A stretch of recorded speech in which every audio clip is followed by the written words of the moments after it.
Hello, Mary Ann. You're at your shop right now, aren't you? Looking after the store as usual, I suppose. Did you happen to see the shop across the street? If you haven't, I urge you to take a peek. Really something. Huh? Oh, hello, Marge. What's up?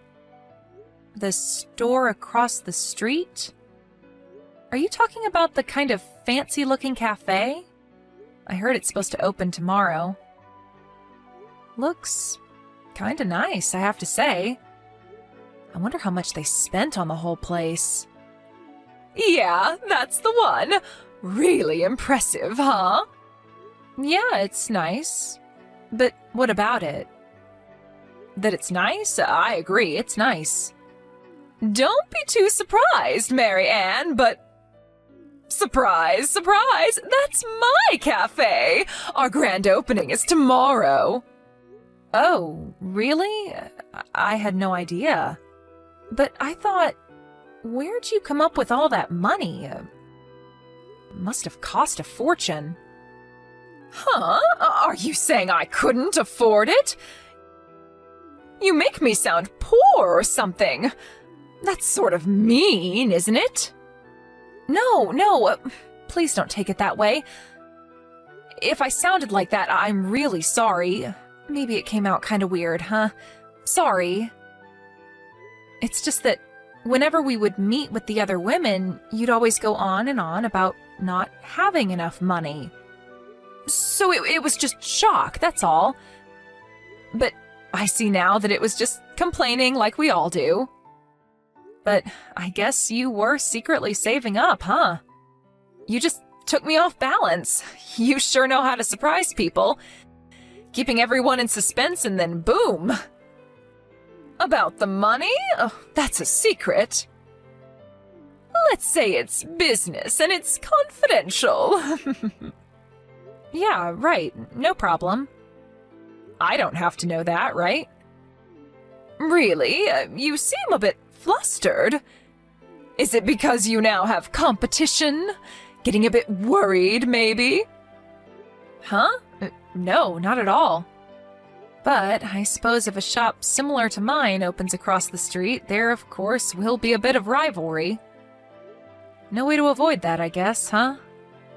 But we're located across the street from each other, and I think we cater to different kinds of customers, so after a while, things will settle down. You'll have your regular customers, and I'll have mine. I'm not so sure about that. My shop is really attractive, and I have a feeling customers will gravitate toward my shop in no time. I just hope I don't take all your customers. If a nice fancy cafe opens across the street from your old beat-up cafe, well, people will obviously choose the more charming one, don't you agree? Our place isn't exactly beat up. Maybe needs a paint job here and there, but I wouldn't say beat up. I hear that place has been in business since your grandfather opened it God knows how long ago, and it hasn't been fixed up since. Is that true? Can I stop you right there, Marge? I know this is business and all, and it's actually good to have a little rivalry. I think it's healthy, it keeps us on our toes, but I would prefer that you not badmouth our shop. Oh, did I hurt your feelings, Mary Ann? And you talk of a rivalry. I don't see any kind of rivalry. Your beat-up cafe isn't even on our radar. Well, our place is seen as quaint and antique. People prefer that to some bright and gaudy exterior. Gaudy, huh? I don't see it that way. As a matter of fact, I think most people will see it as clean and hygienic. With a shop like that, it's a matter of time before they find some food contamination and the place is forced to close. Yes, well, we both run a restaurant cafe, and any kind of food contamination or poisoning incident would bankrupt us. I suggest we both be very careful that doesn't happen. I have nothing to worry about. Our place is spotless and super clean.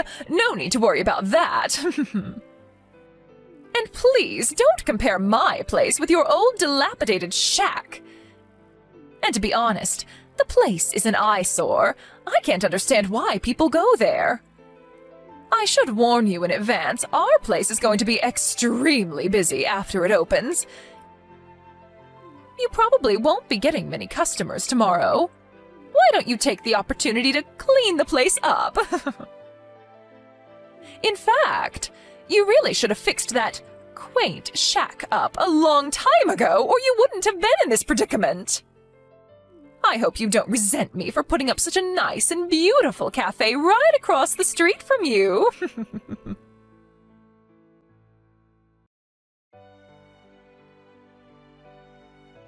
Hello, Marianne. How have you been? Keeping busy? Or are you just lounging around and whiling away the time? So sorry that business is not picking up. I told you you should have used the time wisely and did a little fixing up. Oh, hello, Marge. Been about a week since you opened, huh? Looks like you're doing okay. As for my place, we're not doing so bad. Revenue hasn't really changed much. I would say it's within our forecast. I was surprised our regular customers were so loyal. Oh, on the defensive, are we? Well, I don't blame you for being touchy about it. It's hard to see your little rundown shop deteriorating even further. I was just thinking. You run that place with your husband, right? He does the cooking and waitering, anything that comes up, doesn't he? Yeah, he helps out any way he can. It is a family business. Tell you what, Marianne, since you guys are really having a hard time, what if I told you I'd be willing to hire your husband at our place? Help you guys out a little. What do you say? Excuse me? Hire my husband? Are you serious? I'm just lending a helping hand to a fellow cafe owner, that's all. You don't have to be so shocked. I figured your business was suffering, so I offered to help. What's wrong with that? If your husband comes and works for us part-time, it'll help to cut costs. With the lack of clients, he has nothing to do anyways, right? No need for that. We're not really in the red. Business is as usual. As a matter of fact, my husband is pretty busy, so thanks for the offer, but we'll pass. There you go again, getting all defensive. I know that pride is probably getting in the way, but there's no need. What are neighbors for, right? I'm sure you've seen the big long lines outside our place. And it's only been a week. It hasn't let up at all. I mean, can you believe it? It's only been a week and our cafe has become this popular. Who would have thought, right? Now, if I could hire your husband, a pretty handsome guy, I have to admit, if he would work at our place, I bet we could double the amount of customers. Just think of the PR. A handsome guy like your husband running our cafe alongside a beautiful woman like myself. Our place would be the most talked about place anywhere. I bet we would be written up in the local paper or even a spot on TV. Oh, am I hearing you correctly? Did you start that cafe for the sole purpose of luring my husband there? Was that it? Not so sure about that. That's confidential. Well, I'm positive of one thing, Marge. My husband has no interest whatsoever in your new cafe. And I can tell you right now, zero interest in you. Sorry to disappoint you. Just trying to help out. Let me make one thing perfectly clear to you, Marge, because you just don't seem to understand. The long years of success since my grandfather started this place is not because my husband is handsome. That has nothing to do with it. Really? I thought that was the only reason you managed to stay in business, to be honest. You know what, Marge? I don't want to have to explain this to you, but what you should be worried about is trying to kickstart your new cafe, so it will last going forward. I don't think you have time to be trying to lure my husband to your new place or to be trash-talking me and my shop. You're attracting customers because they're curious, but what happens when that curiosity wears off? Then what?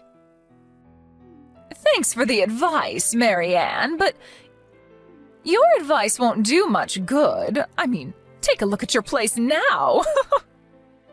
It's not simply out of curiosity that people flock to my cafe, Marianne.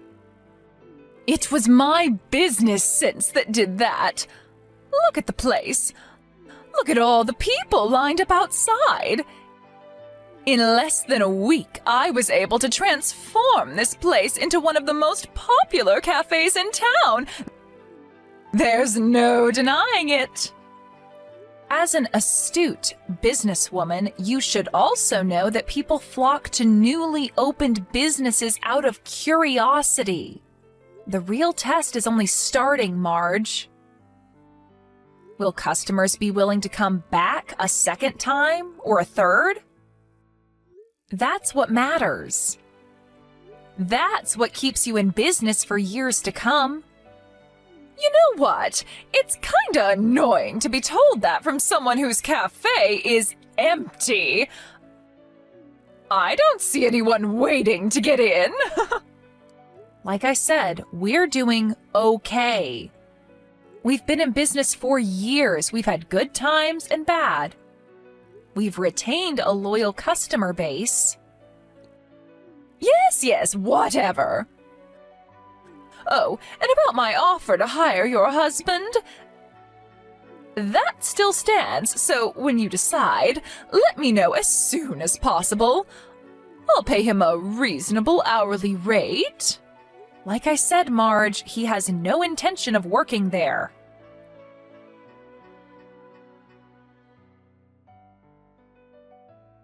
Is it true? I just heard about it, Marianne. I couldn't believe it. This is serious. You know that, I hope. I warned you about this. It finally happened. A case of food poisoning, right? That's a death knell for your business. You won't be able to continue. I feel so bad for you, both of you, out of a job. That's tough. What are you going to do, Marianne? Like I offered before, I'm still willing to hire your husband at our cafe, but only your husband. I'm sure you can find something somewhere else. I have no idea what you're talking about, Marge. What food poisoning? I wish you wouldn't spread unfounded rumors. It's bad for business. Are you serious, Marianne? Are you really thinking of not reporting this to the authorities? You could lose your business license, you know. Food poisoning is no laughing matter. If I were you, I would really consider the pros and cons before doing anything irrational. But it's just inconceivable to me, as a business owner like you, and not to think of the safety of customers? How could you? Again, Marge, I have no idea what you're babbling on about. What proof do you have to accuse us of such a thing? That ambulance that came yesterday, what was that all about then? It looked like it was something major, all those people crowded around. You're not denying that, are you? When was this? You say this was yesterday? Yes, an ambulance pulled up in front of your old beat-up cafe. I saw someone getting carried away on a gurney. I know what I saw. Don't try and deny it, Marianne. Right afterward, I went out there and talked to Mr. Gaines. You know him, right? He owns that pizza place down the street. Well, he told me that your little establishment has been around for some time and that you've had sanitation problems for years. Not only that, but the entire place is antiquated. The kitchen and the dishwasher systems wouldn't pass muster now. Said the place is a disaster waiting to happen. Marge, can I stop you right there? For starters, our cafe was closed yesterday.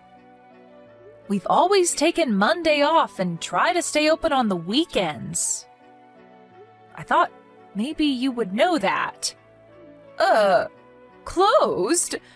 You mean? Yes, we were not open. We're closed on Mondays. Everyone knows that. Closed on Mondays, huh? I had no idea. I heard about that incident from a neighbor, but what she told me was that Mrs. Todd, who runs that gelato place next door, apparently slipped on the stairs and hurt her back. I guess that's why they called the ambulance. They parked right in front of our place because 2 cars were blocking the entrance to Mrs. Todd's shop. I guess it looked like they were at my cafe. They had no other choice but to stop in front of our place. At least, that's the story I heard. Oh, really?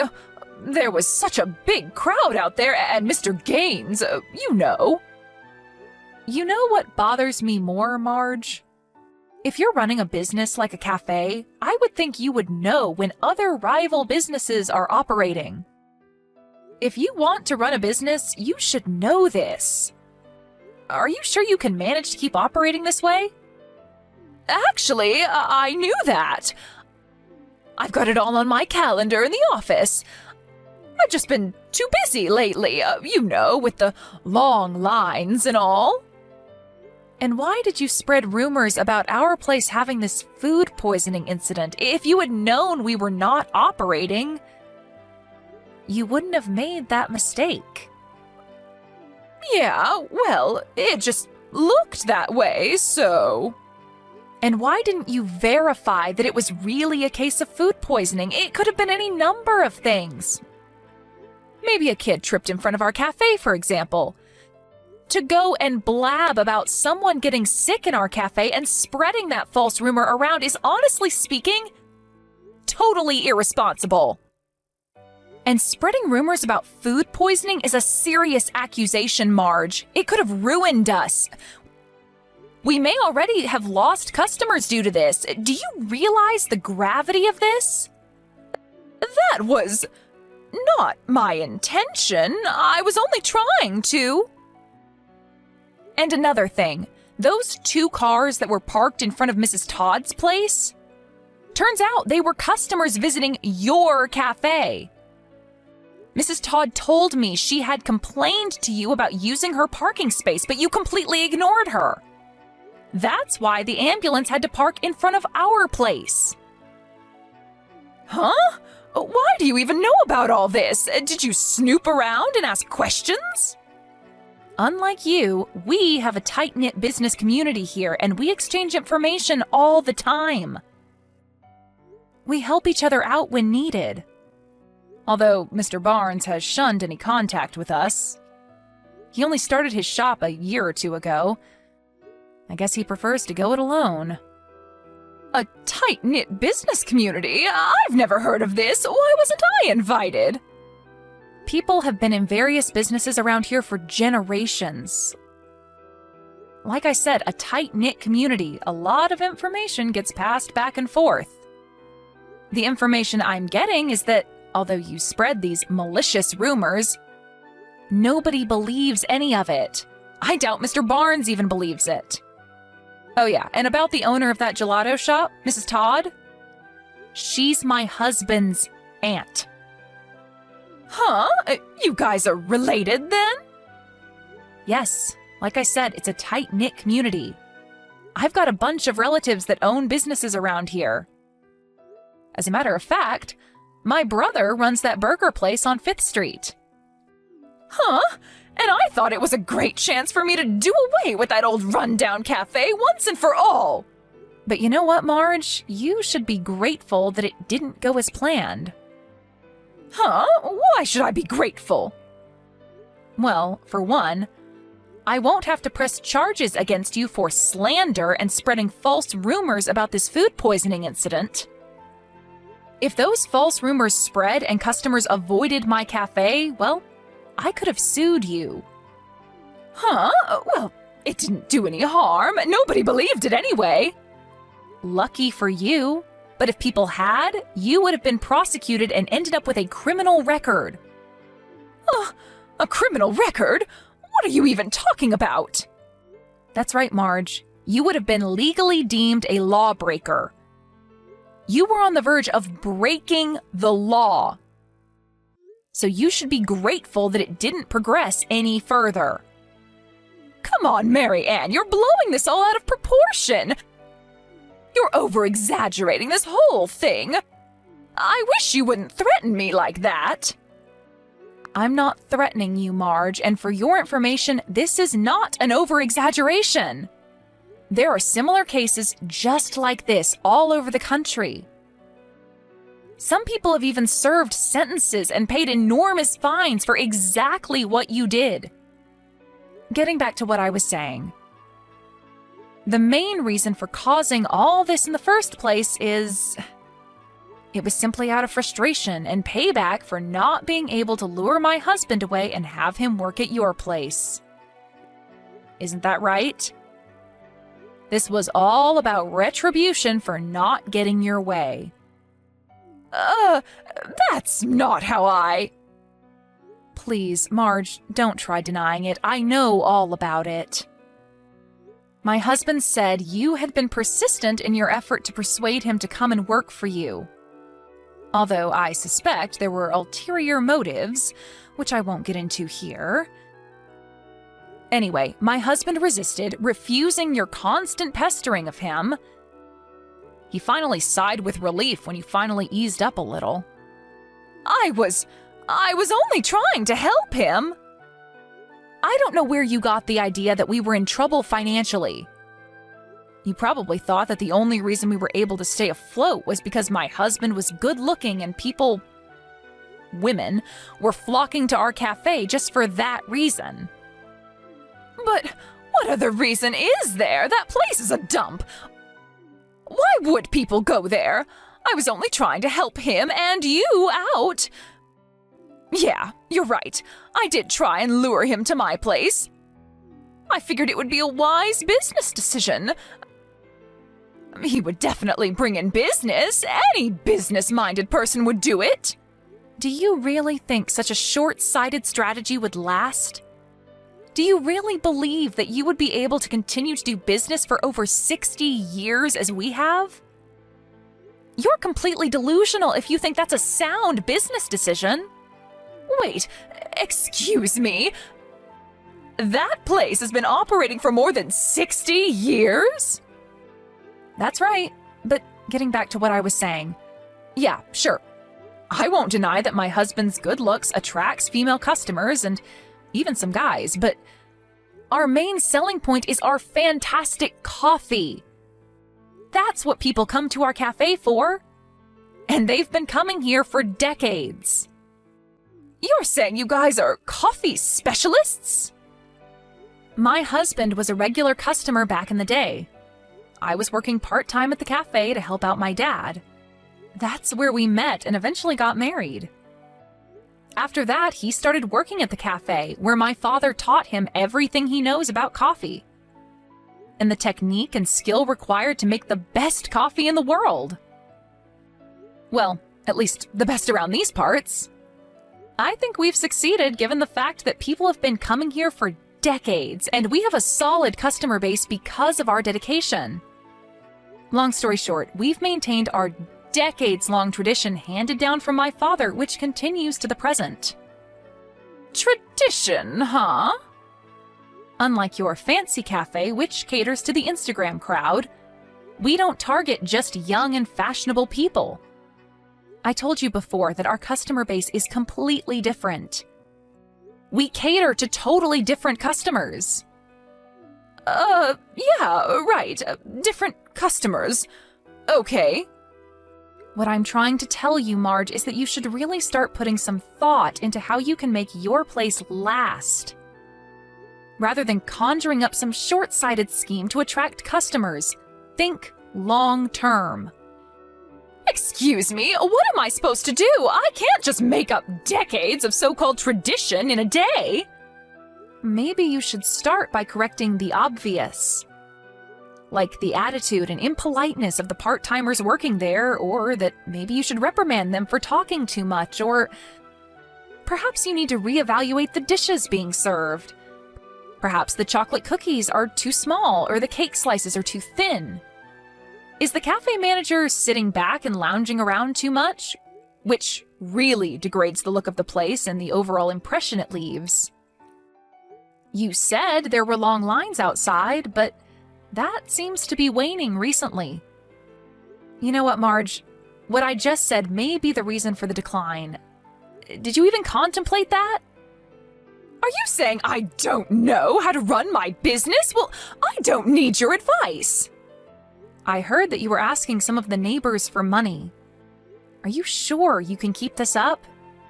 It's not easy to run a cafe. You always have to be on your toes.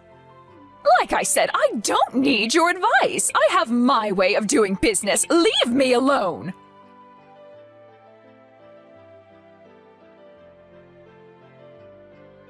After I gave her that advice, she didn't pester me or my husband any longer and went about trying to run her business her way.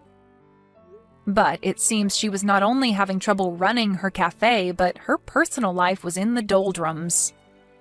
About her down payment on the cafe that I was concerned about, it turns out she scraped together the cash from her husband's savings and dipped into accounts she was not permitted to touch. And apparently borrowed a considerable amount from various financial institutions. Her husband, who was working overseas at the time, was absolutely furious. Another thing that thoroughly pissed him off was when he heard that she was lusting after my husband. What's more, she has 2 kids, but completely disregarded them and focused all her attention on the cafe. The more the customer base declined, the more she became frustrated, spending every waking minute on how to revive the cafe. You can probably imagine where this probably went. That's right. The marriage eventually ended badly, and the cafe suffered a similar fate. All that was left was a mountain of debt. All her efforts were just one wild goose chase, a self-defeating endeavor. Last I heard, she was working various jobs to make ends meet, and to pay back the enormous debt she had accumulated.